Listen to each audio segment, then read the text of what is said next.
Get comfortable, adjust your pillow, pull your blanket close, and let the weight of the day begin to lift from your shoulders. Tonight, we explore the story of one of gaming's most complex figures, a being who was worshipped as a god, feared as a tyrant, and remembered as a father who made impossible choices. If this helps you drift off, a like lets me know to make more of these.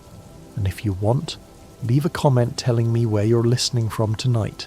The Pale King, even the name carries weight. He was the ruler of Hallownest, the giver of minds, the architect of a civilization that rose to impossible heights and fell to unimaginable depths. His story is one of ambition and desperation, of love twisted into cruelty, of a being who tried to save everything and lost it all. It is not a simple story of heroes and villains. It is something far more human than that, despite being about creatures who are anything but. So close your eyes if you'd like. Let your breathing slow.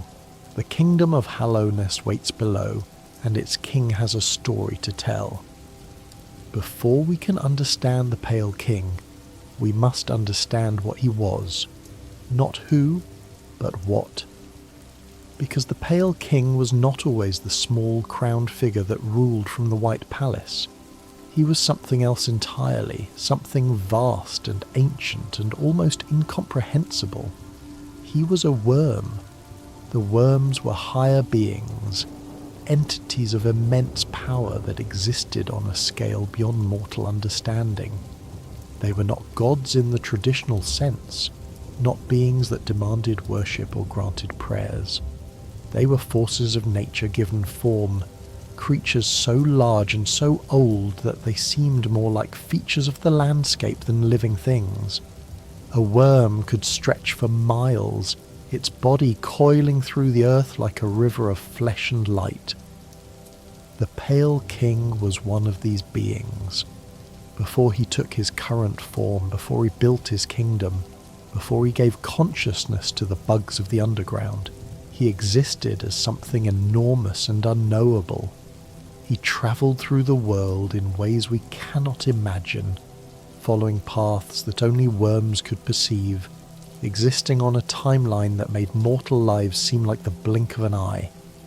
And then, for reasons the game never fully explains, he chose to change. Let your shoulders relax. You might be holding tension there without realizing it.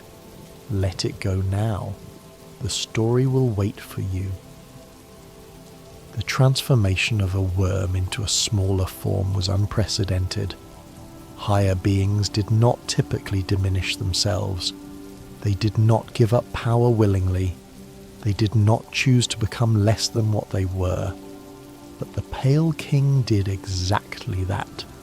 He shed his colossal body, leaving behind a husk so massive that it would become a landmark in the kingdom he would build, and took on a new shape.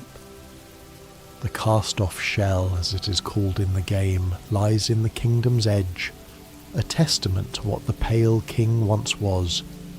If you visit it, you can walk through the hollow remains of his former body, a tunnel of bone and scale that stretches on and on.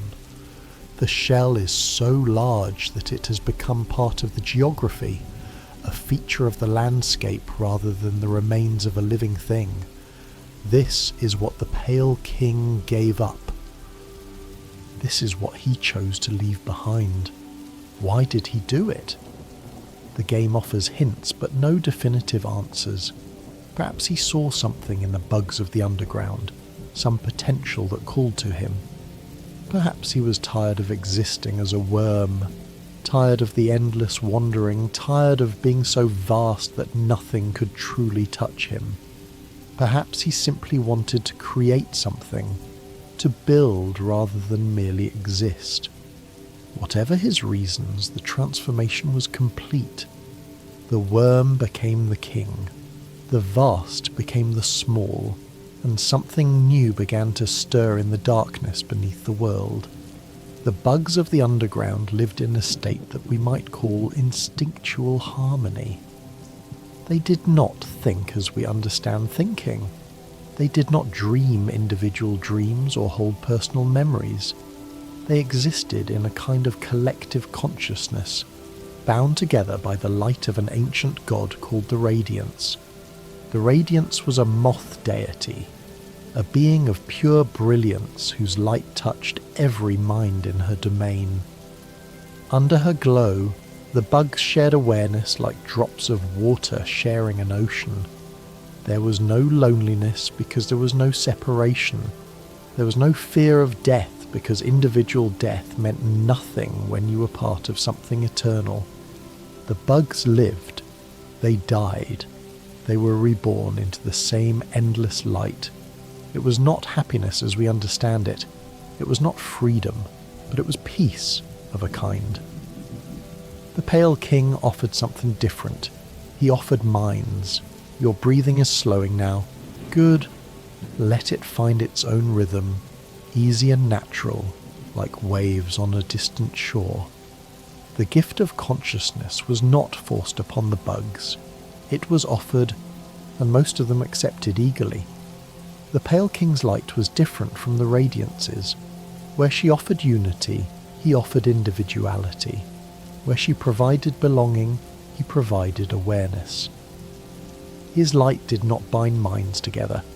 It separated them, gave each bug its own thoughts, its own dreams, its own sense of self. The transformation was miraculous. Within generations, the bugs built cities of stunning beauty. They developed art, music, literature, philosophy. They created laws and customs, traditions and ceremonies.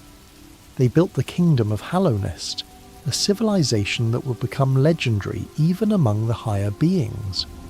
And at the centre of it all sat the Pale King, worshipped as a god, beloved as a father, trusted as a protector. The City of Tears rose from the caverns, its spires reaching toward a ceiling that dripped with eternal rain. The crystal peak glittered with gems that the bugs learned to harvest and shape. The fungal wastes developed their own strange ecosystem, tended by the mantis tribe who maintained their independence while acknowledging the king's sovereignty. Everywhere you looked, civilization flourished. The Pale King had given the bugs something precious. He had given them themselves. But consciousness is not a simple gift. With the ability to think came the ability to suffer. With awareness came anxiety. With memory came grief. The bugs could now contemplate their own mortality, could fear the unknown, could feel the weight of existence pressing down upon them. They had gained everything, and they had lost something too, though most of them never knew what they had lost. The Radiance knew. She felt her children turning away from her light, felt their minds closing to her touch, felt herself being forgotten, and forgetting, for a god, is a kind of death. The moths had been her most devoted followers. They had basked in her light since before memory, had served as her priests and prophets, had loved her with the pure devotion of creatures who knew nothing else. When the Pale King came, the moths faced an impossible choice.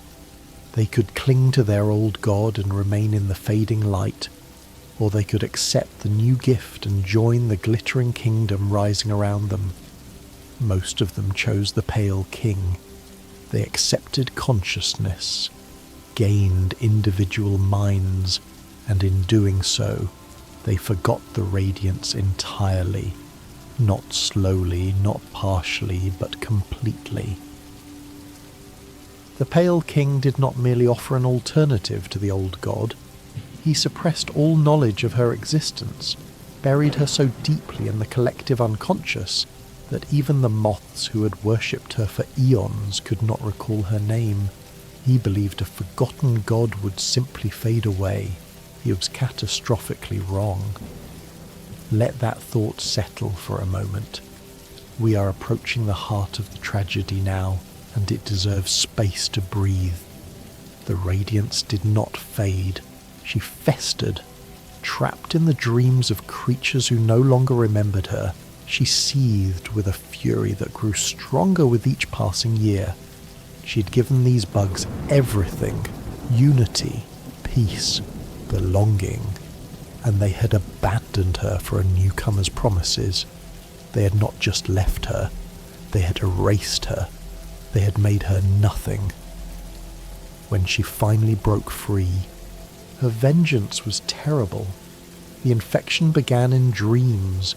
Bugs would fall asleep and find themselves bathed in orange light, a warmth that felt almost like love, almost like coming home. But the warmth was a lie. The light was rage. The radiance was not welcoming her children back. She was consuming them.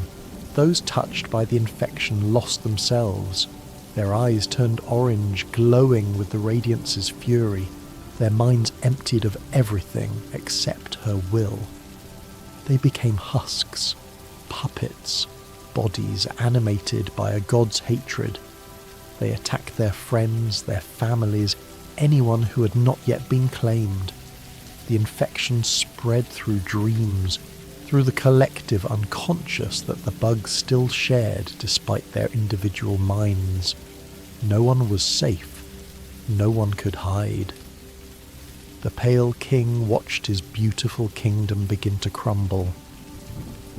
The cities he had helped build fell silent. The art and music and philosophy gave way to screaming and violence and death.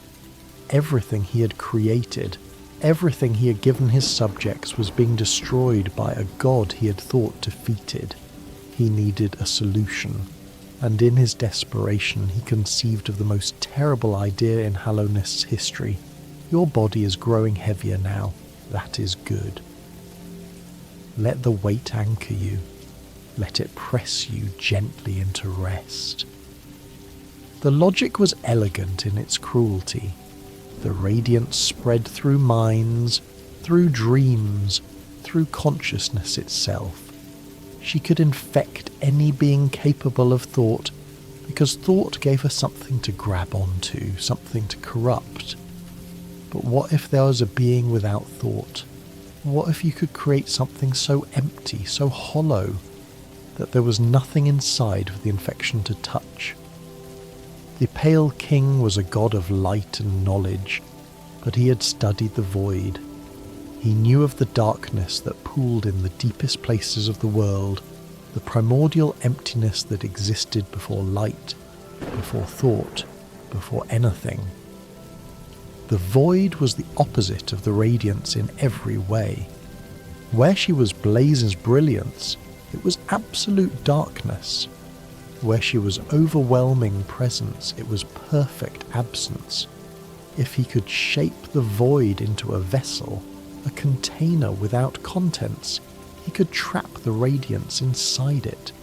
She would rage against the walls of her prison, but there would be nothing for her to corrupt, no mind for her to infect, no dreams for her to invade.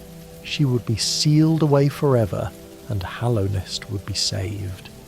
It was a good plan. It was a logical plan.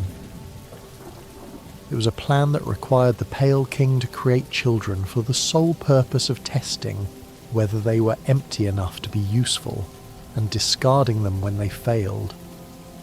The White Lady was the Pale King's queen, a being of root and growth, a higher being in her own right. She was pale and strange and ancient, bound to the king in something like marriage, though the unions of higher beings are not easily compared to mortal relationships. Together they could produce offspring, children born from the mingling of their essences, but these would not be ordinary children.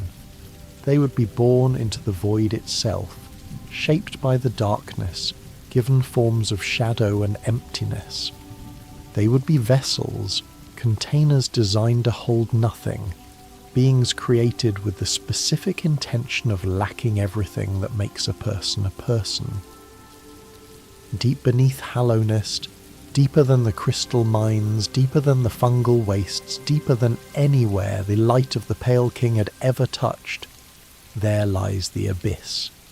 It is not merely dark there. Darkness implies the absence of light, suggests that light could exist if only someone brought it. The abyss is something else entirely.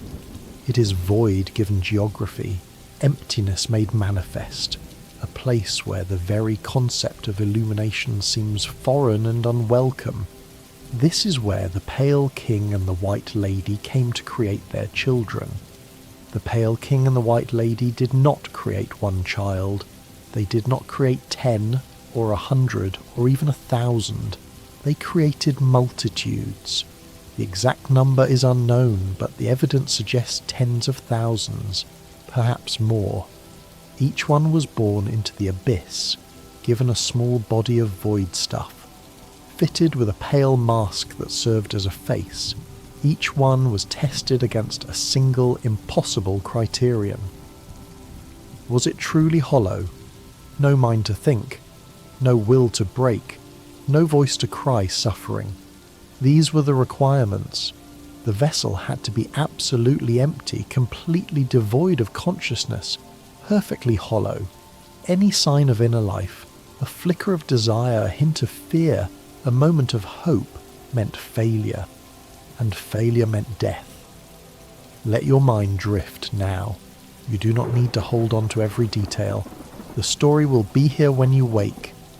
The failed vessels were not killed exactly. They were simply left. Abandoned in the abyss where they were born, discarded like defective products, forgotten like broken tools. They piled up at the bottom of the endless darkness, shells upon shells upon shells. A carpet of dead children stretching as far as the void extended. If you descend into the abyss in the game, you will see them. They cling to the walls, they float in the void sea, they pile on the floors in drifts like black snow. Each one was a child, each one was tested and found wanting, each one was thrown away. The scale of this tragedy is almost impossible to comprehend. We're not talking about a handful of failed experiments. We're talking about a genocide of children, committed by their own parents, in pursuit of a single perfect specimen. The cruelest detail is this. The vessels were supposed to be hollow, incapable of desire or hope. But when the Pale King came to select his chosen child, the others reached for him. They climbed over each other, stretched their small arms upward, strained toward the light above. They wanted to be chosen. They wanted to matter. They wanted to live. The very act of wanting proved they were not truly empty. Every single one of them had some spark of inner life, some whisper of consciousness, some tiny flame of selfhood that the Pale King was trying to extinguish. His criteria could never be met because the void itself seemed to resist complete emptiness. Something always stirred in those small bodies, no matter how hard he tried to create nothing. But the Pale King could not accept this. He could not admit that his plan was fundamentally flawed, that true hollowness was impossible, that he was murdering his children for a goal that could never be achieved. So he kept trying. He kept creating. He kept testing and discarding, while the abyss filled with the bodies of his failures. Eventually, one vessel seemed to meet his criteria. This child showed no signs of consciousness, no flickers of desire, no evidence of inner life. It stood perfectly still while its siblings reached and climbed and hoped. It seemed at last to be truly hollow. The Pale King named it the Hollow Night, and he took it from the abyss to be the salvation of his kingdom. Your eyelids are heavy now. If they have not closed already, let them fall. The darkness behind them is soft and welcoming. The Hollow Knight was raised in the White Palace, trained and prepared for its terrible purpose. The palace itself was a marvel of architecture, a structure that seemed to defy the laws of physics, filled with light and beauty and the trappings of royalty. Here, in the heart of the Pale King's power, the chosen vessel was groomed for its destiny. We do not know exactly what this training involved. The game shows us glimpses, fragments, suggestions. The Hollow Knight learned to fight, certainly. It was given a nail, the weapon of choice in Hallownest, and taught to wield it with devastating skill. It grew larger than its siblings, stronger, more imposing. By the time it was ready for its purpose, it had become a warrior of terrifying capability. But the training was not just physical. The Hollow Knight had to be prepared mentally, spiritually for what it would endure. It would be sealed in the Black Egg Temple with the radiance trapped inside it, forced to contain a god's fury for eternity. It had to be ready for that burden, had to be strong enough to bear it, had to be empty enough to resist the infection that would rage within it. The Pale King oversaw this preparation personally. He invested time, resources, attention in his chosen child. He watched it grow, watched it train, watched it become the weapon he needed. And somewhere in that process, something happened that would doom the entire plan. He began to care. The Pale King was not supposed to love the Hollow Knight. The vessel was a tool, a container, a means to an end. It was not a child in any meaningful sense. It had been created specifically to lack the qualities that would make it a person. The Pale King should have been able to look at it and see only a solution to his problem, but he could not, despite everything, despite the logic of his plan, despite the necessity of keeping the vessel empty. The Pale King developed feelings for the Hollow Knight. Perhaps it was inevitable.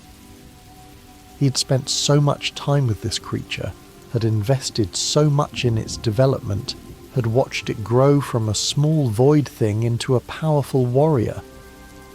How could he not feel something? The evidence for this is scattered throughout the game, but it is there. In the White Palace, you can find a room that appears to be a nursery or training area for the Hollow Knight. The care that went into this space suggests more than mere utility. The Pale King was not just preparing a weapon, he was raising a child. And then there is the moment that sealed the Hollow Knight's fate.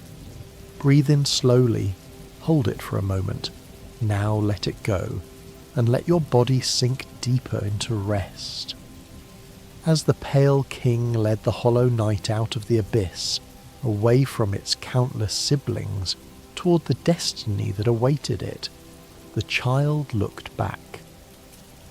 It saw its brothers and sisters still reaching upward, still hoping to be chosen, still wanting despite everything. And in that moment, the Pale King did something unexpected. He reached out and took the Hollow Knight's hand. It was a gesture of fatherly affection, perhaps unconscious, perhaps deliberate, a moment of connection between parent and child. The Pale King had created thousands of children and discarded them without a second thought, but this one he touched gently, this one he led by the hand, this one he treated for just a moment, like a child rather than a tool. And the Hollow Knight felt it. In that single instant of connection, something stirred in the vessel that was supposed to be empty. A bond formed, an attachment grew. Perhaps even something like love flickered into existence in a being that was never supposed to feel anything at all. The Hollow Knight was no longer truly hollow. It had been cracked by kindness. This is the tragedy at the heart of the Pale King's story. His plan failed not because of some external force, not because of bad luck or insufficient preparation, but because he could not stop himself from loving his child. The very thing that makes him sympathetic, his capacity for affection, is the thing that doomed his kingdom. The Pale King may have known. Some interpretations of the law suggest he realized his chosen vessel was flawed, but proceeded anyway, desperate for any solution. Others believe he remained willfully blind, unable to face the truth that his grand plan was doomed from the start. We cannot know for certain what he understood or when he understood it. What we know is that the sealing proceeded as planned. The Hollow Knight was taken to the Black Egg Temple, a structure built specifically for this purpose. 3 powerful bugs volunteered to become dreamers, binding their sleeping minds to the temple's locks, strengthening the seal with their eternal slumber. Monomon the teacher was one of these dreamers. She was a scholar, a keeper of knowledge, one of the wisest beings in Hallownest. She understood the plan, understood its necessity, understood what she was sacrificing. She fell asleep in her archive, surrounded by the knowledge she had spent her life collecting, and her mind became part of the chains that bound the Radiance. Lurien the Watcher was another. He was devoted to the Pale King, loyal beyond question, willing to give everything for his monarch. He fell asleep in his spire, watching over the City of Tears even in his dreams, his single eye forever fixed on the kingdom he loved. Hera the Beast was the third. She was the Queen of Deepnest, ruler of the Spider Tribe, a being who had never fully submitted to the Pale King's authority. Her participation required a bargain. In exchange for becoming a dreamer, she asked for one thing: a child. The Pale King agreed to father a daughter with her, and that daughter was Hornet. 3 dreamers, 3 seals, 3 lives sacrificed to keep the Radiance contained. The Hollow Knight was placed in the Black Egg Temple, and the Radiance was sealed inside it. The infection receded. The kingdom enjoyed years of peace. The citizens believed they had been saved, that their king's wisdom had delivered them from destruction. But a cracked vessel cannot hold forever, and the cracks were there from the beginning. Your body is so relaxed now, so heavy, so ready for rest. The Pale King's relationship with Hera deserves special attention because it reveals something important about his character. He was willing to father a child with a being he barely understood, a queen of spiders, a creature of the dark, in order to secure her cooperation. He was that desperate for her help. Hornet was born from this bargain. She is the daughter of the Pale King and Hera the Beast, Princess of Hallownest and heir to Deepnest, a being caught between 2 worlds that could not be more different. Her very existence is the result of a political transaction, a deal struck between powers who needed each other but did not trust each other. Unlike the vessels, Hornet was not created to be hollow. She was born complete, with a mind, a will, a voice. She has everything the vessels were denied. The Pale King could have had children who were whole. He chose not to. He specifically created the vessels to be empty, to lack everything that makes a person a person. Hornet exists as a reminder of the road not taken, the children who might have been. The Pale King's willingness to father Hornet while simultaneously creating and discarding thousands of vessels speaks to the contradictions in his character. He was capable of forming connections, of making bargains, of treating some children as valuable. But he was also capable of viewing other children as mere tools, disposable means to an end. He could love and he could discard, sometimes almost simultaneously. This is not simple hypocrisy. It is something more complex, more human. The Pale King was a being of immense power facing an impossible situation. He made choices that were monstrous, but he made them in pursuit of a goal he believed was necessary. He was trying to save his kingdom, his people, everything he had built. The cost was terrible, but he was willing to pay it. Whether that makes him a villain or a tragic hero depends on how you weigh his intentions against his actions. The game does not tell us what to think.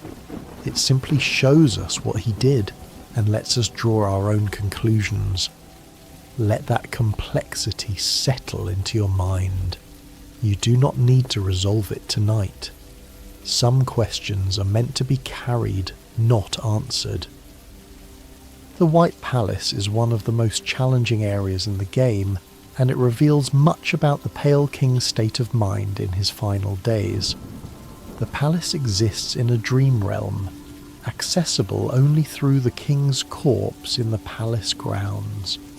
To reach it, you must use the dream nail on his remains, entering a space that exists somewhere between memory and reality. What you find there is a gauntlet of saw blades and spikes, a brutal obstacle course that seems designed to test and torment. The palace is beautiful, filled with light and elegant architecture, but it is also deadly. Every room presents new challenges, new ways to die, new tests of skill and patience. Why would the Pale King design his palace this way? Some theories suggest that the traps were meant to protect him, to keep intruders away from his inner sanctum. Others propose that the palace reflects his mental state, a mind that had become obsessed with precision and control, that saw danger everywhere, that trusted nothing and no one. The King's Molds patrol the palace, void constructs created by the Pale King to serve as guards. They are similar to the vessels in some ways, beings of void given form and purpose. But unlike the vessels, the King's Molds were never meant to be hollow. They were created as weapons, as protectors, as extensions of the King's will. The presence of the King's Mold suggests that the Pale King understood the void better than anyone else in Hallownest. He could shape it, control it, bend it to his purposes. This knowledge was essential to the creation of the vessels, but it also raises questions. If he understood the void so well, why did he believe he could create a truly empty being? Did he know from the beginning that his plan was flawed? Or did he deceive himself, convinced that the next vessel would be the one that finally met his criteria? At the end of the White Palace, past all the traps and guards, you find the Pale King himself. He sits on his throne, slumped and still, dead. Around him are the bodies of his King's Molds, collapsed and lifeless. The scene suggests a final stand, a last moment of resistance, though against what we cannot say. How did the Pale King die? The game does not tell us explicitly. Some theories suggest he took his own life when he realized his plan had failed. Others propose that the void itself turned against him, that his own creations came for revenge.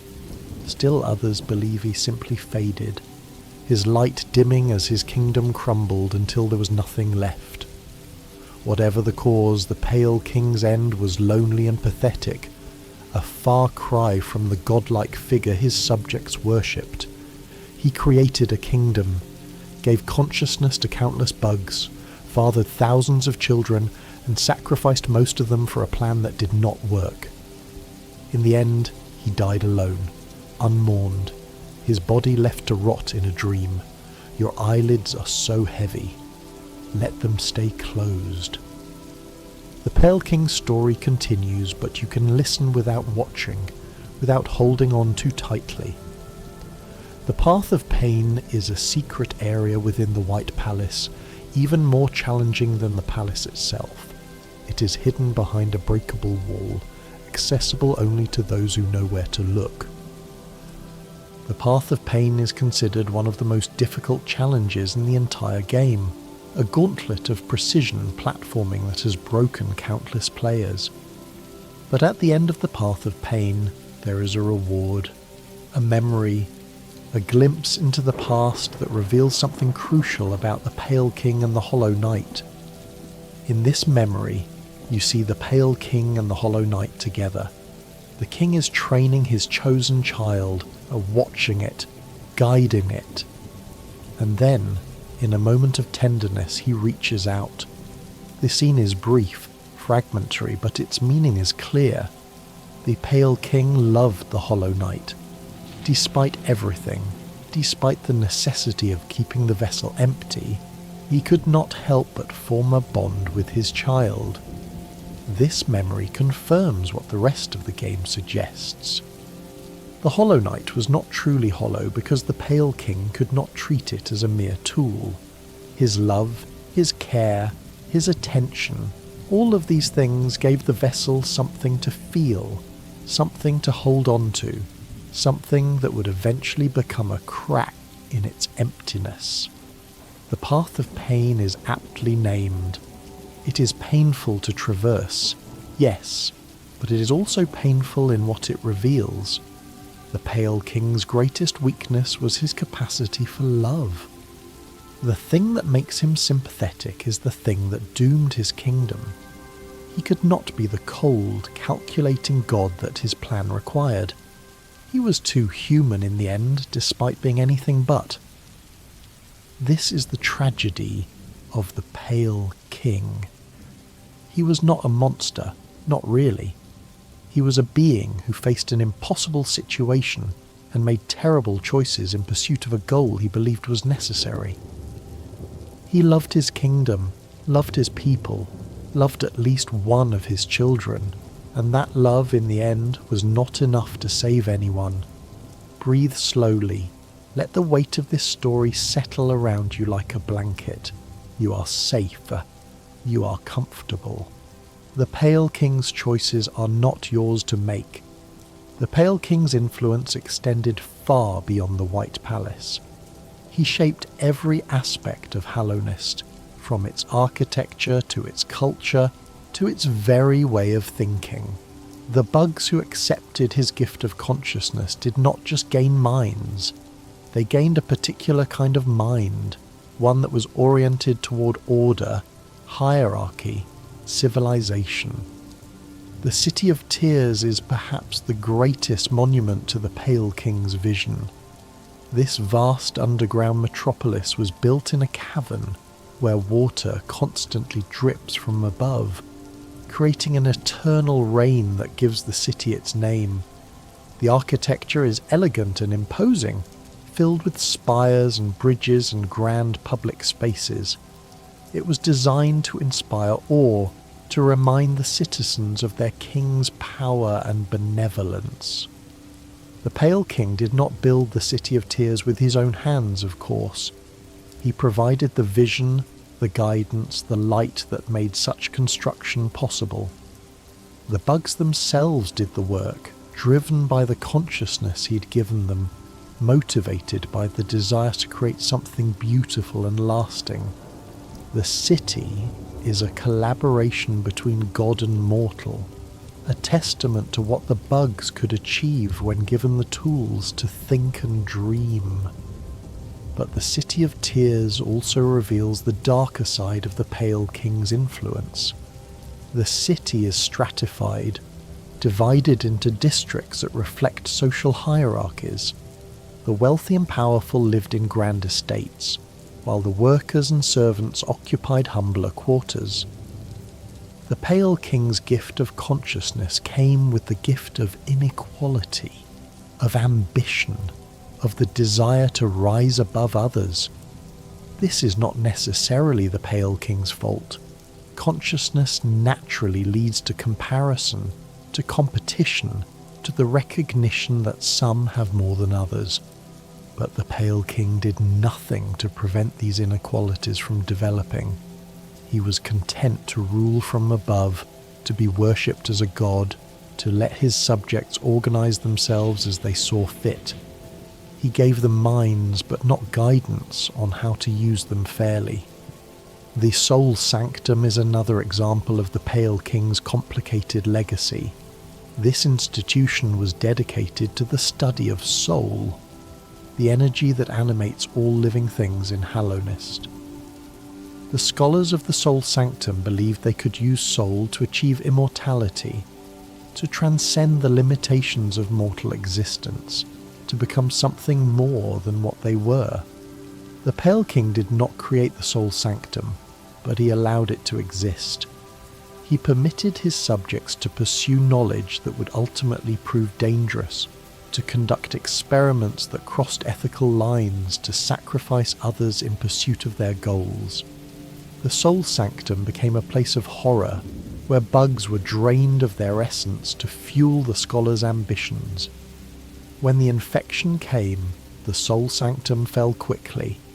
The scholars, so focused on their research, were unprepared for a threat they could not study or control. Their pursuit of immortality ended in death, their grand ambitions reduced to shambling husks that wander the empty halls. The Pale King's tolerance of the Soul Sanctum raises questions about his judgment.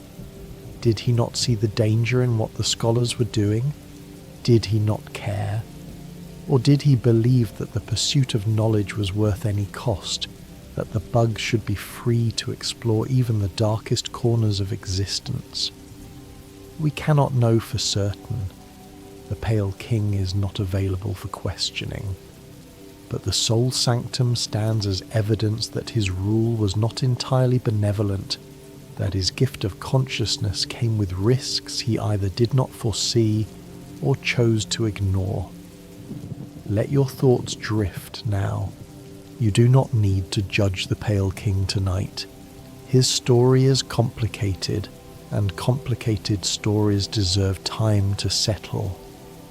The Mantis tribe maintained their independence throughout the Pale King's reign, and their relationship with him reveals much about his approach to governance.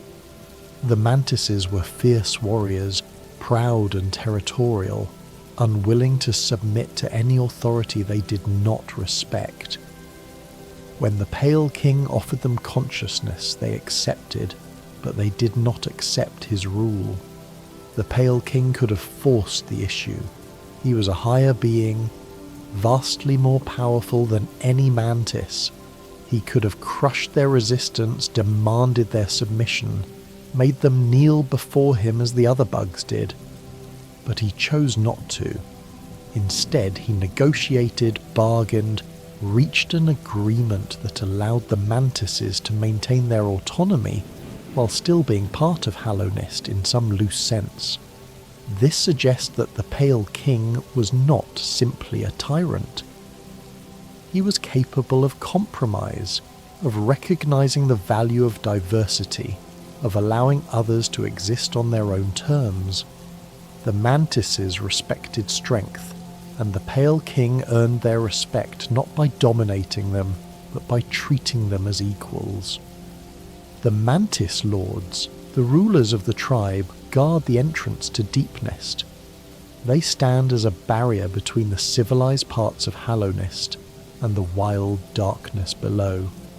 This arrangement benefited everyone. The Mantises got to prove their worth through combat, defending the kingdom from the horrors of Deepnest. The Pale King got a reliable defense without having to station his own forces in such a dangerous location. When the infection came, the Mantis tribe resisted it. Their pride, their discipline, their refusal to submit to any outside force. All of these qualities protected them from the Radiance's influence. The Mantises who fell to the infection were cast out, exiled to the lower parts of their territory, while the healthy Mantises maintained their vigil. This resistance is remarkable. Almost every other group in Hallownest fell to the infection eventually. The mantises alone held firm, their will too strong to be broken, their minds too disciplined to be corrupted. The Pale King's gift of consciousness, combined with the mantis's own cultural values, created beings who could resist even a god's fury. The Pale King would have been proud, perhaps, if he had lived to see it. The mantises embodied the best of what consciousness could offer: strength, discipline, the ability to choose one's own path. They proved that his gift was not inherently corrupting, that minds could be strong as well as vulnerable. But the Pale King did not live to see it. By the time the infection reached its peak, he was already gone, dead in his palace, his grand plan in ruins. Your breathing is so slow now, so steady. You are drifting, carried by the current of these stories toward the shores of sleep. The Pale King's relationship with the void is central to understanding his character. He was a being of light, a worm whose very nature was opposed to darkness. And yet he studied the void, learned its secrets, used it to create his children. This was not a natural alliance. It was a desperate measure, a willingness to work with forces he did not fully understand in pursuit of a goal he believed was necessary. The abyss, where the vessels were created, is the deepest point in Hallownest. It is a place of absolute darkness, where the void pools like black water, where light itself seems unwelcome. The Pale King descended into this place, brought his queen with him, and used the void to create life, or something like life. The vessels were alive in some sense, but they were also empty, hollow, defined more by what they lacked than by what they possessed. The void is ancient, older than the Pale King, older than the Radiance, perhaps older than Hallownest itself. It existed before light, before thought, before anything. The Pale King did not create the void. He merely shaped it, gave it form, tried to use it for his own purposes. But a void has its own nature, its own will, its own agenda. The vessels were not simply tools. They were beings of void given form, and the void does not like to be controlled. The very act of creating the vessels may have awakened something in the abyss, stirred forces that the Pale King did not anticipate. In the game's secret ending, the player character becomes the Lord of Shades, a god of darkness that unites all the void in Hallownest. This entity is powerful enough to destroy the Radiance utterly, to end the infection once and for all. But it is also something new, something that did not exist before the Pale King's experiments, something that was born from his desperate attempts to save his kingdom. The Lord of Shades may be the Pale King's true legacy, not the kingdom he built, not the consciousness he gave, but a god of void that rose from the ashes of his failures. The vessels he created and discarded, the children he sacrificed, all of them contribute to this entity. Their suffering, their abandonment, their deaths, all of it feeds the power that finally ends the Radiance. In a sense, the Pale King's plan worked, just not in the way he intended. He wanted to use the void to contain the Radiance. Instead, the void consumed her. He wanted to create a hollow vessel. Instead, he created a god. The irony is bitter, but it is also fitting. The Pale King's greatest failure became his greatest success, though he was not alive to see it. Let that thought drift away now. The void is patient. It does not need you to understand it tonight. The Pale King's death remains one of the great mysteries of Hollow Knight. We know he died in the White Palace, surrounded by his king's moulds, alone in a realm of his own making. But we do not know exactly how or why. Some theories suggest suicide. The Pale King realised his plan had failed, that the Hollow Knight was cracking, that the infection would return. Unable to face the consequences of his choices, he took his own life, ending his existence before he had to watch his kingdom fall.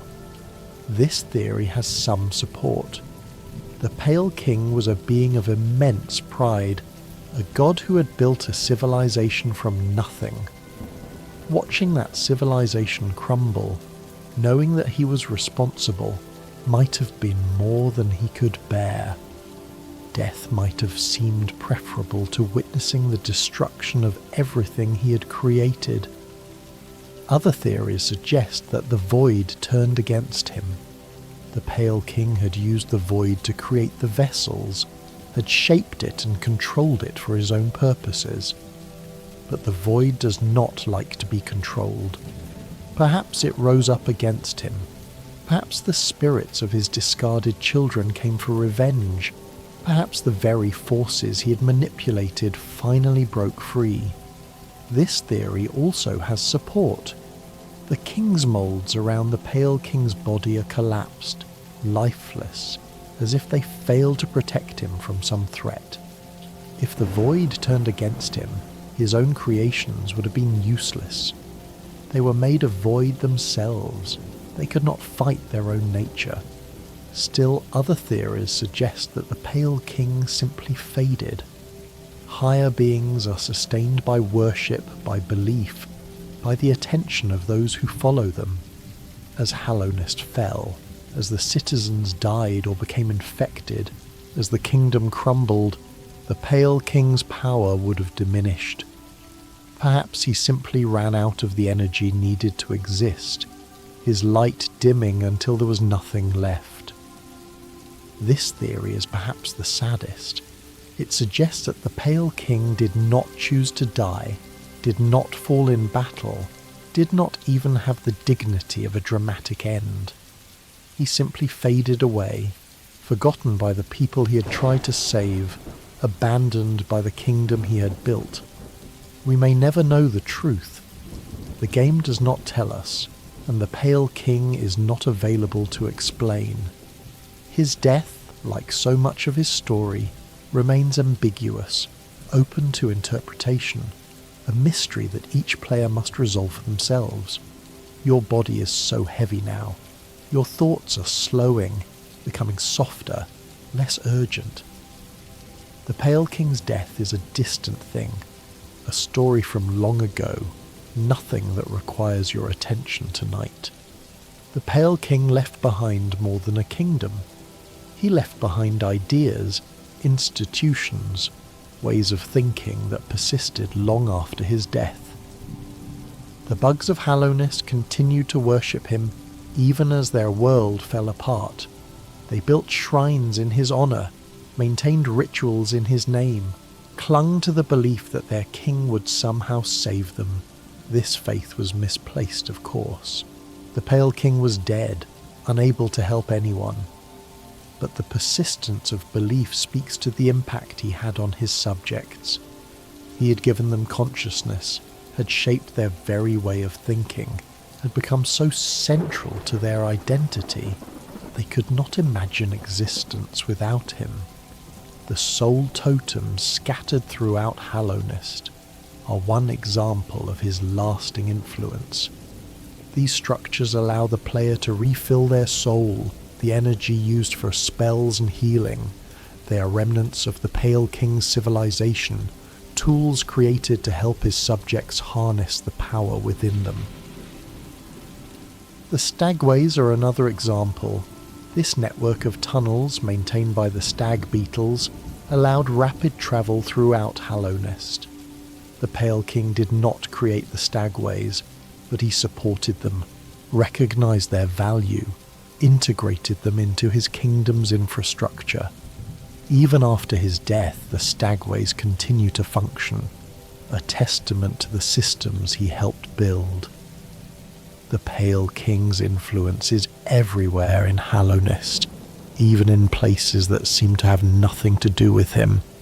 The very fact that the bugs can think, can plan, can create is his doing.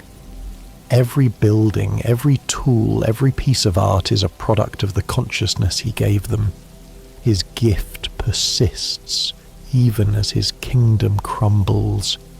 But his failures persist too. The infection that ravages Hallownest is a direct result of his actions. He suppressed the radiance, tried to erase her from memory, and in doing so created the conditions for her return. The suffering of the infected bugs, the collapse of civilization, the death of countless innocents, all of this can be traced back to the Pale King's choices. He gave the bugs minds, and those minds became vulnerable to the Radiance's plague. He created the vessels, and those vessels failed to contain the infection. He built a kingdom, and that kingdom fell.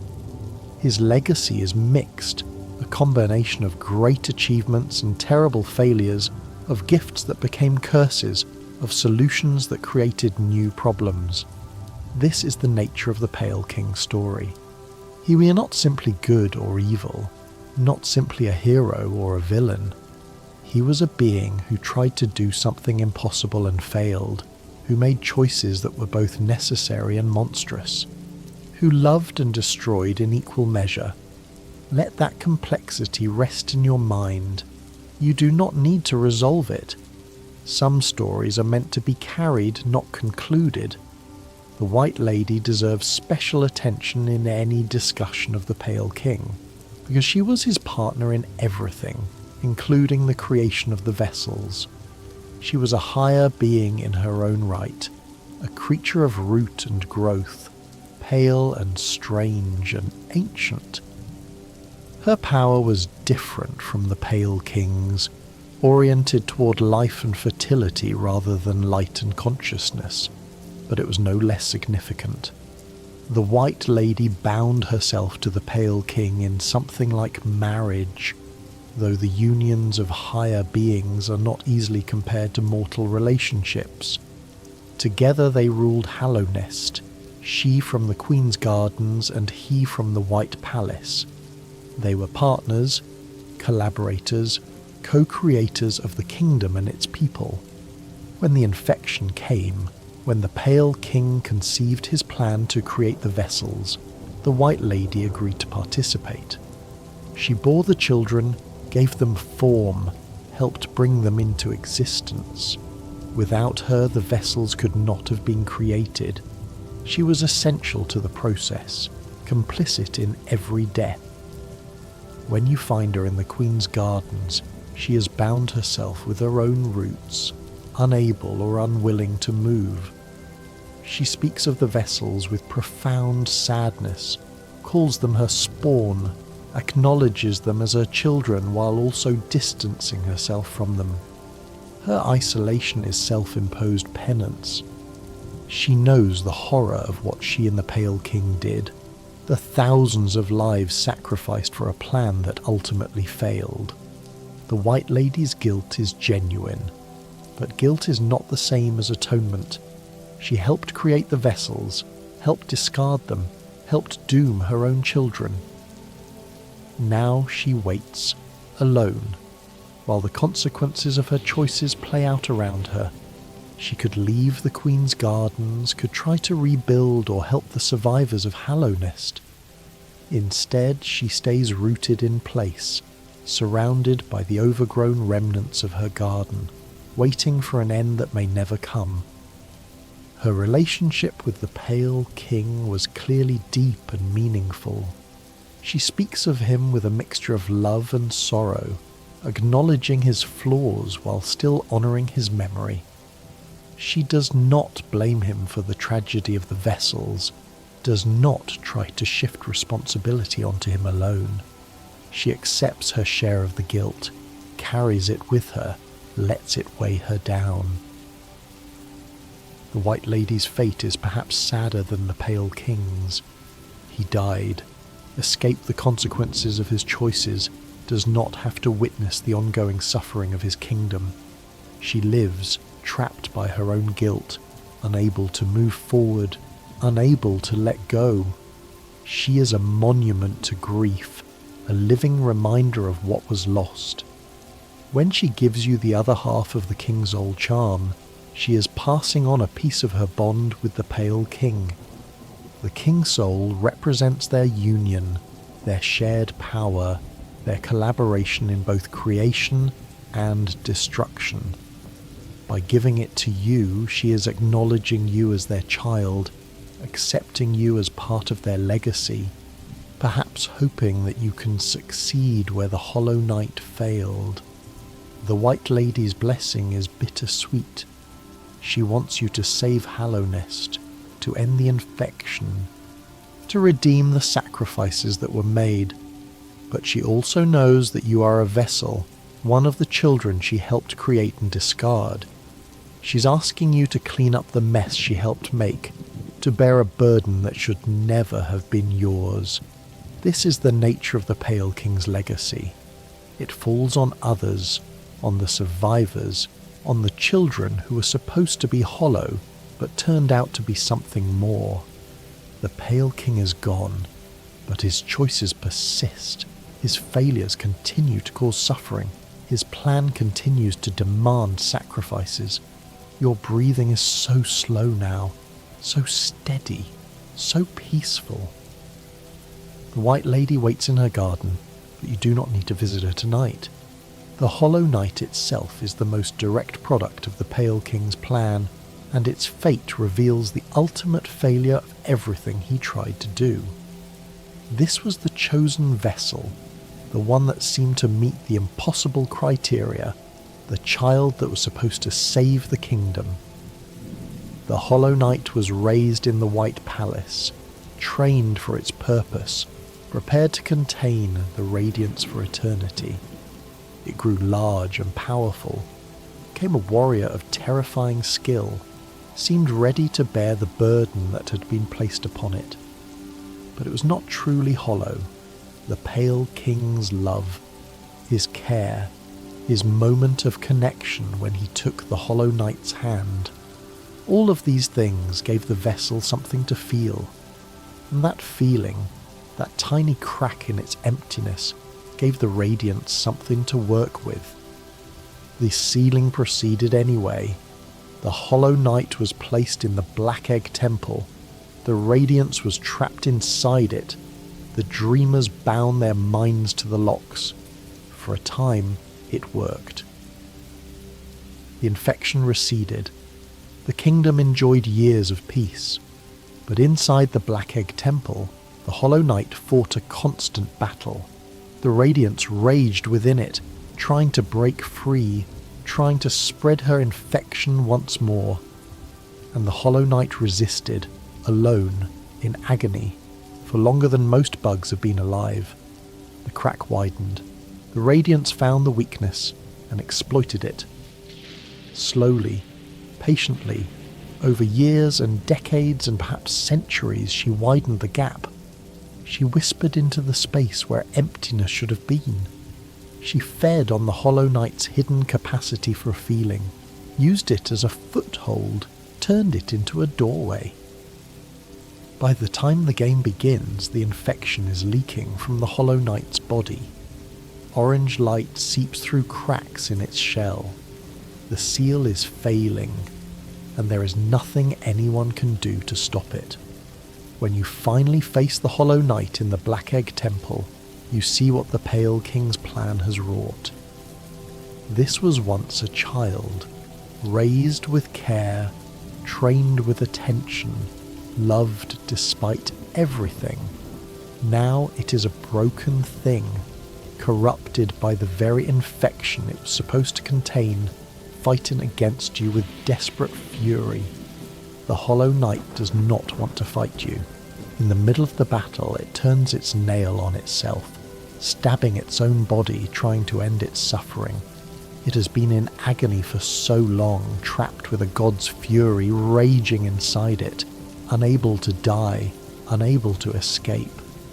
Your arrival offers a chance for release, and the Hollow Knight takes it, even if it means its own destruction.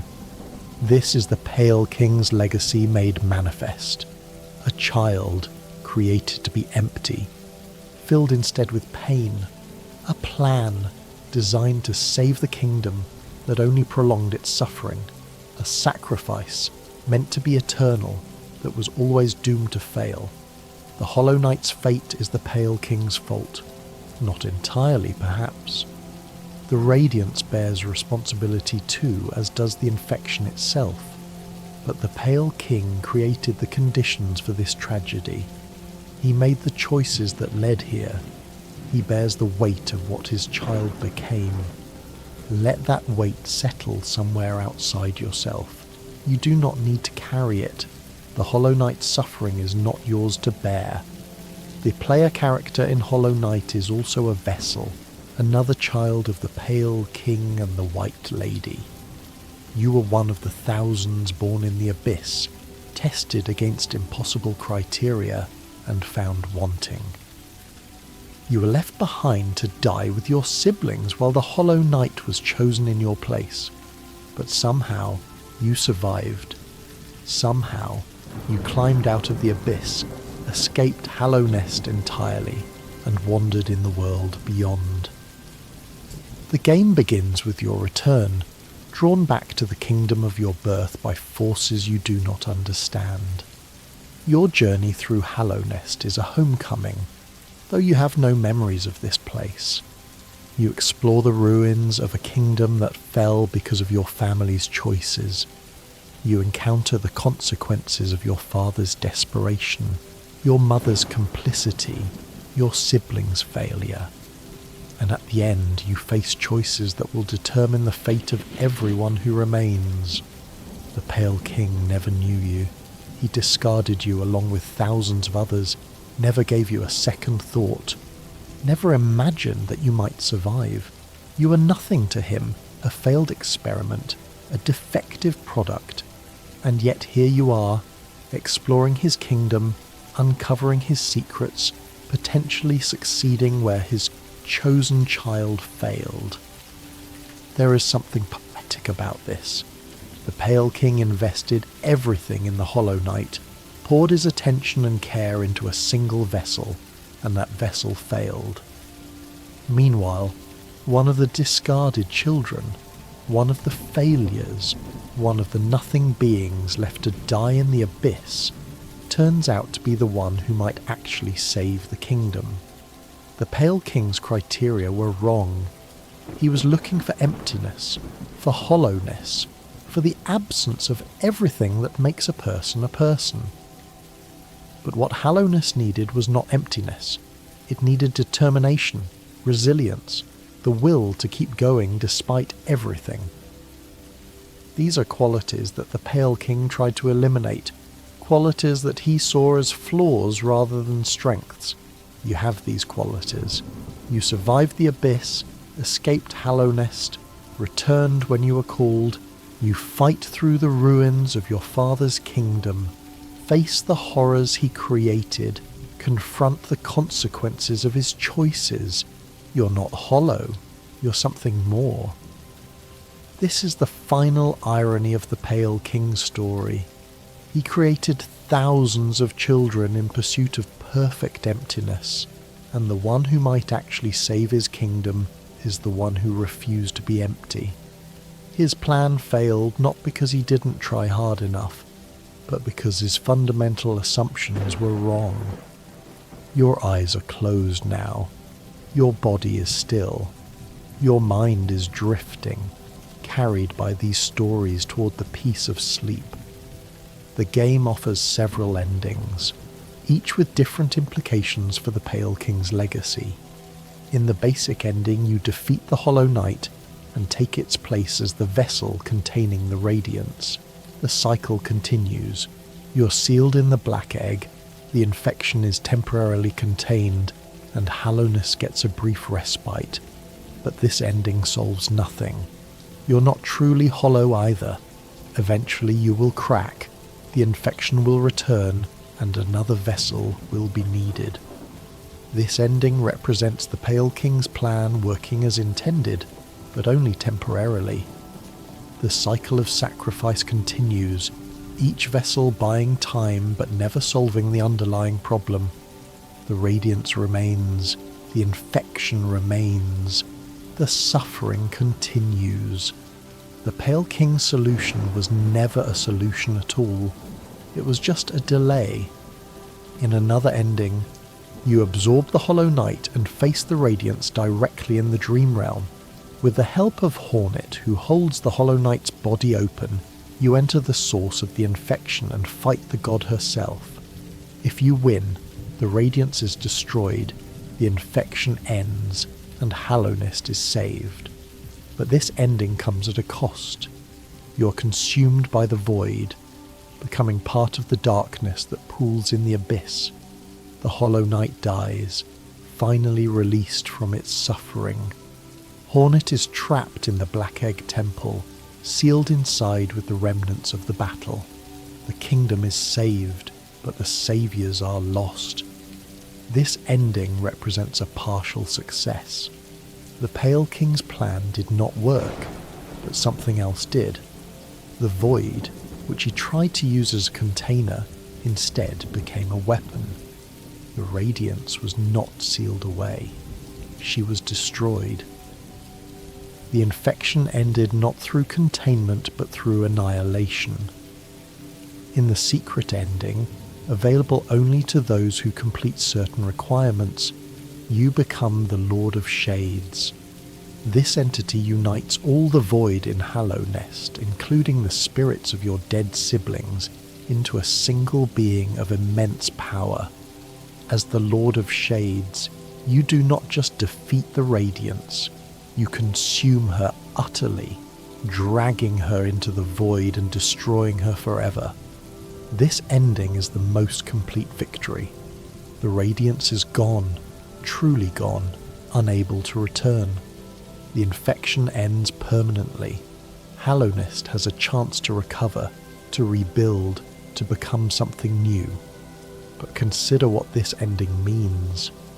The Lord of Shades is not you, not exactly. It is something new, something born from the void, something that incorporates the suffering of all the discarded vessels. Your siblings, the thousands who died in the abyss, become part of this entity. Their pain, their abandonment, their deaths, all contribute to the power that finally ends the radiance. In a sense, the Pale King's children get their revenge. They were created to contain the radiance, and in the end they destroy her. But they do not get to live. They do not get to be individuals, to have their own stories, to exist as anything other than components of a greater whole. The Lord of Shades is the Pale King's true legacy, not the kingdom he built, not the consciousness he gave, but a god of void that rose from the ashes of his failures. He wanted to create empty vessels. Instead, he created something that would consume the very god he feared. The irony is complete. The Pale King's plan failed in every way he intended, but succeeded in ways he never imagined. His children, the ones he discarded, the ones he considered failures, became the salvation he was looking for. They just had to die first. Let that thought drift away. The endings are possibilities, paths that branch from the choices you make. Tonight, you do not need to choose. Tonight, you only need to rest. The Pale King's story raises profound questions about leadership, responsibility, and the nature of sacrifice. He was a being of immense power who chose to use that power to create something new. He gave consciousness to creatures who had never known it, built a civilization from nothing, became a god to those who worshipped him. But he also made terrible choices. He suppressed the radiance, tried to erase her from memory, and in doing so created the conditions for her return. He created thousands of children for the sole purpose of testing whether they were empty enough to be useful, and discarded them when they failed. He loved one of those children, and that love doomed his plan. Was the Pale King a good ruler? The question is almost impossible to answer. He gave his subjects minds, the ability to think and dream and create. This was an extraordinary gift, one that transformed their existence in ways they could never have imagined. But he also brought them suffering, anxiety, the awareness of their own mortality. He gave them the capacity for joy, but also the capacity for despair. The bugs of Hallownest worship the Pale King as a god, and in many ways he earned that worship. He protected them, guided them, helped them build a civilization that was the envy of the underground. But he also failed them. When the infection came, his solution was to sacrifice his own children, to create beings of void and test them against impossible criteria, to discard thousands of lives in pursuit of a single perfect specimen. A good ruler protects their people. The Pale King tried to do this, but his methods were monstrous. A good ruler takes responsibility for their choices. The Pale King died before he had to face the full consequences of his actions. A good ruler inspires hope. The Pale King inspired worship, which is not the same thing. Perhaps the question of whether the Pale King was good or evil is the wrong question. Perhaps he was simply a being who faced an impossible situation and made the choices he thought were necessary. He was not a monster. Not really. He was a father who loved his children, a king who loved his kingdom, a god who loved his people. And that love, in the end, was not enough. Your mind is so quiet now, so still, so ready for sleep. The Pale King's relationship with the other higher beings of Hallownest reveals much about his character. He was not the only powerful entity in the underground. There were others, beings of comparable power, who had their own agendas and their own relationships with the bugs who lived there. The Radiance was the most significant of these, of course. She was the Pale King's opposite in almost every way, a being of light who offered unity rather than individuality, belonging rather than consciousness. Their conflict was not just political or territorial, it was philosophical, a clash between two fundamentally different visions of what existence should be. The Pale King won that conflict, at least initially. He suppressed the Radiance, erased her from memory, took her followers for his own. But his victory was incomplete. The Radiance did not die. She festered, grew stronger in her imprisonment, eventually broke free to wreak her vengeance on the kingdom that had forgotten her. The Nightmare King Grimm is another higher being who appears in the game, though his relationship with the Pale King is less clear. Grimm is associated with the Nightmare Realm, a dimension of dreams and fears that exists parallel to the waking world. He and his troop travel from kingdom to kingdom, performing rituals that feed on the flames of dying civilizations. Grimm's presence in Hallownest suggests that the kingdom's fall attracted his attention. The Nightmare King feeds on endings, on the death of great things, on the flames that consume what was once magnificent. Hallownest, in its collapse, would have been a feast for him. Whether the Pale King ever encountered Grimm is unknown. The two higher beings operated in different spheres, one focused on consciousness and civilization, the other on dreams and destruction. But they were both drawn to Hallownest. Both left their marks on the kingdom. Both played roles in its story. The Pale King's approach to other higher beings was generally one of dominance or suppression. He did not seek alliances or partnerships. He sought to be the supreme power in his domain, the only god his subjects needed. This approach worked for a time, but it also created vulnerabilities. When the Radiance returned, The Pale King had no allies to call upon, no other higher beings who might have helped him face the threat. His isolation was self-imposed, a product of his pride and his desire for control. He wanted to be everything to his people, and in trying to be everything, he left himself with nothing when everything fell apart. Let your thoughts drift now.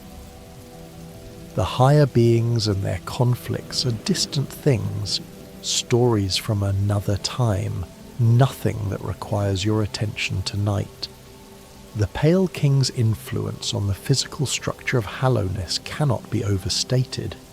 He did not just give the bugs consciousness, he helped them reshape their world, turning natural caverns into cities, tunnels into highways, the underground into a kingdom.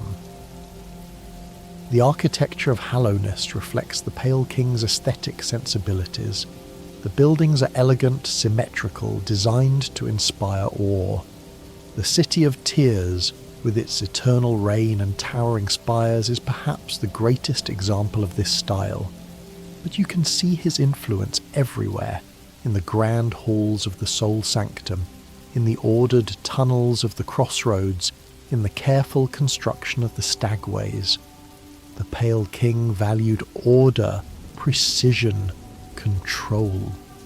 These values are reflected in the structures his subjects built. Everything has its place in Hallownest. Everything is designed with purpose. Even the natural areas, like the green path or the fungal wastes, show signs of cultivation and management. This orderliness was both a strength and a weakness. It allowed the bugs to build a civilization of remarkable sophistication, to create art and architecture that would endure for generations. But it also made them vulnerable to chaos, to the disorder that the infection brought. When the careful structures began to crumble, the bugs did not know how to adapt. They had been shaped by order, and disorder destroyed them. The Pale King's legacy is written in stone throughout Hallownest. Every building, every tunnel, every carefully placed platform is a testament to what he helped create. But those same structures now stand empty, monuments to a civilization that fell, reminders of what was lost. Walking through Hallownest is like walking through a museum of the Pale King's achievements. You see what he built, what he inspired, what he made possible, and you see what happened when it all fell apart. The beauty and the tragedy are inseparable. Two sides of the same coin. Your body is so heavy now, so still, so peaceful. The ruins of Hallownest are far away, and you are here, safe and comfortable, drifting towards sleep. The Pale King's story does not have a happy ending.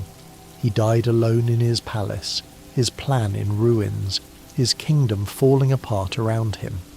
The Hollow Knight, his chosen child, failed to contain the radiance. The infection returned, worse than before. The civilization he built crumbled into dust. But stories do not need happy endings to be meaningful. The Pale King's story is meaningful because it asks difficult questions, because it refuses easy answers, because it treats its characters with complexity and nuance. Was the Pale King a hero? He tried to save his kingdom, sacrificed everything he had, made choices that no one should have to make. There is something heroic in that, even if the methods were monstrous. Was the Pale King a villain? He created thousands of children and discarded them, suppressed a god, and created the conditions for her return, built a civilization on foundations that were always going to crumble. There is something villainous in that, even if the intentions were good. The truth is that the Pale King was both and neither. He was a complex being who made complex choices in complex circumstances. He loved and he destroyed. He created and he sacrificed. He tried to do the impossible and failed, but the trying itself was remarkable. This is what makes his story worth telling, not because it has a moral, not because it teaches a lesson, but because it reflects the messiness of existence, the way that good intentions can lead to terrible outcomes, the way that love can become cruelty, the way that even gods can fail. The Pale King's story is a tragedy in the classical sense. He was a great being brought low by his own flaws, a king who lost everything because he could not stop himself from caring. His downfall was not caused by external forces alone. It was caused by something inside him, something that made him human despite being anything but. And that is why his story resonates. We see ourselves in the Pale King, in his ambitions and his failures, in his love and his cruelty, in his desperate attempts to control the uncontrollable. He is a mirror, reflecting back the parts of ourselves that we might prefer not to see. Let that reflection fade now. You do not need to see yourself tonight. Tonight, you only need to rest. The kingdom of Hallownest still exists in a sense. The tunnels remain, the buildings stand, the infrastructure persists. But the civilization that gave these things meaning is gone. The bugs who built the cities are dead or infected. The culture that created the art has been forgotten. The kingdom is a shell, empty of everything that made it alive. This is the Pale King's ultimate legacy. Not the consciousness he gave, not the civilization he built, but the ruins that remain. Hallownest is a monument to his ambitions and his failures, a place where you can see what he created and what he destroyed. But ruins are not nothing. They are evidence that something existed, that someone tried, that there was once something worth building. The ruins of Hallownest tell a story, and that story is worth hearing, even if it does not have a happy ending. The Pale King wanted to be remembered. He wanted his kingdom to last forever, his subjects to worship him for eternity, his legacy to endure beyond his own existence. In a way, he got what he wanted. Hallownest remembers him. The ruins speak his name. The story of what he built and what he lost continues to be told. But memory is not the same as life. The Pale King is gone, truly gone, unable to enjoy the legacy he left behind. He exists only in the past, in the stories that survivors tell, in the ruins that explorers discover. He is a ghost, haunting a kingdom that no longer needs him. Perhaps that is fitting. The Pale King gave his subjects consciousness, the ability to remember and to be remembered. Now he exists only in their memories, a figure from the past, a character in a story. He has become what he gave them, a mind preserved in the thoughts of others, existing only as long as someone remembers. Your mind is drifting now, carried by these thoughts toward the peace of sleep. The Pale King's story is ending, but endings are not the same as conclusions. Some stories continue in the minds of those who hear them, living on in memory, existing as long as someone cares to remember. The Pale King would understand that. He was a being who valued consciousness, who believed that minds were the most precious things in existence. He would appreciate that his story continues to be told, that his choices continue to be debated, that his legacy continues to matter. Or perhaps he would not. Perhaps he would prefer to be forgotten, to fade into the void like his discarded children, to escape the judgment of those who came after. We cannot know. The Pale King is not available for questioning. He exists only in the stories we tell about him, and those stories are shaped by our own perspectives, our own values, our own needs. This is the nature of legacy. It belongs to the living, not the dead. The Pale King's story is ours now, to interpret as we see fit, to learn from or ignore, to carry with us or leave behind. Tonight, you can leave it behind. The story has been told. The Pale King has been remembered. Now it is time to rest, to let the weight of these tales settle somewhere outside yourself, to drift into the peaceful darkness of sleep. The Pale King was a worm who became a king. He gave consciousness to the bugs of the underground, built a kingdom of stunning beauty, and watched it all fall apart. He created thousands of children and discarded them, loved one of them too much, and doomed his plan through that love. He died alone in his palace, surrounded by the bodies of his guards, his legacy in ruins. But he also created something that endured. The consciousness he gave persists in the survivors. The ruins of his kingdom still stand. The story of what he did continues to be told. He failed, but his failure was magnificent, a tragedy worthy of the gods. And now, as you drift towards sleep, let the Pale King's story fade into the background. It will be here when you wake, if you want to return to it.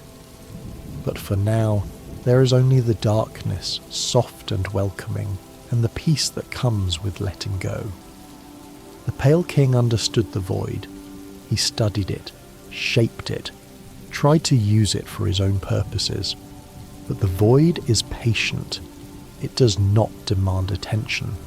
It simply waits, offering rest to those who are ready to receive it. You are ready now. Your body is heavy, your mind is quiet, your breathing is slow and steady. The stories of kings and kingdoms, of gods and infections, of children created and discarded, all of these things are fading, becoming distant, losing their urgency. There is only the darkness now. Not the darkness of the abyss, not the darkness of tragedy, but the gentle darkness of sleep. It wraps around you like a blanket, soft and warm and safe. The Pale King's light has faded. The Radiance's fury has been stilled. The infection has run its course. And you, weary traveller, have reached the end of this journey. Rest now. The kingdom of Hallownest will be here when you wake. The Pale King's story will wait for you. But for now there is only peace, only stillness, only the quiet comfort of sleep. Good night.